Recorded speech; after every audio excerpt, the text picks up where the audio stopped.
Zach put this thing on the radar for me that's on Peacock. And I was like, what is this? I had seen it a little bit earlier.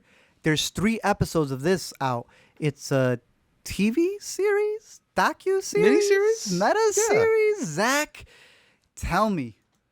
You had Jonah Hill in the last one. This is Seth Rogen producing this. Whatever this Seth is. Seth Rogen and Evan Goldberg produced it, but I found out about it because Nathan Fielder actually tweeted his own praise for it, which makes a lot of sense because this kind of feels like if The Rehearsal did true crime. Paul T. Goldman, a new Peacock mini docu-series created by Jason Woliner, who, speaking earlier of Borat, he's the director of Borat's subsequent movie film. Now he turns his attention to Miami or Florida resident Paul T. Goldman, author of the book Duplicity. No, that's not the same as the George Clooney or the Clive Owen, Julia Roberts movie. It's a different Duplicity.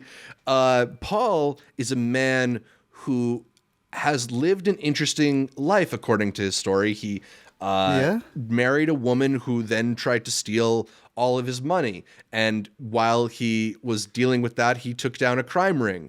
And Paul is going to tell you about it in this show where they're not only interviewing him, but filming the movie based on the script that Paul wrote about his life and putting Starring Paul as himself in the movie. It's got that like extremely meta quality, and the way that they'll be in the middle of acting out a scene and then he'll turn to camera because he's just a regular guy and not an actor. It's so funny and kind of like breaking the form in ways that even feel new coming off of a series like The Rehearsal. It's just a very, very funny construction. I feel like maybe it could have gotten to what happens at the end of episode 3 a little bit faster, but I'm super intrigued. Like now I need to know where this thing ends up because it's somewhere between Nathan For You and the Jinx. It's a really, really interesting show. Probably the best thing that I've seen on Peacock in about a year. Oh, wow. But Art, did you also find it to be a really, really unique piece of media? You keep recommending me these shows that make me uncomfortable, and I didn't think it could get worse than The Rehearsal, but damn did this man do it. Yeah, content warning, because, oh my goodness, the things that he tries to film. I started thinking, this man doesn't even know anything. He just found a way to be able to film scenes that he wanted to film with women and people and go places that he wanted to. And I was like, this is uncalled for. But I agree with you, with it being a Peacock release, they are scheduling it in a very good manner. 3 episodes, and then it's going to be on a weekly basis, and it seems to already have people hooked. So they have a good strategy for this. They're beginning the year off strong, and I told you 2 years ago, don't sleep on Peacock.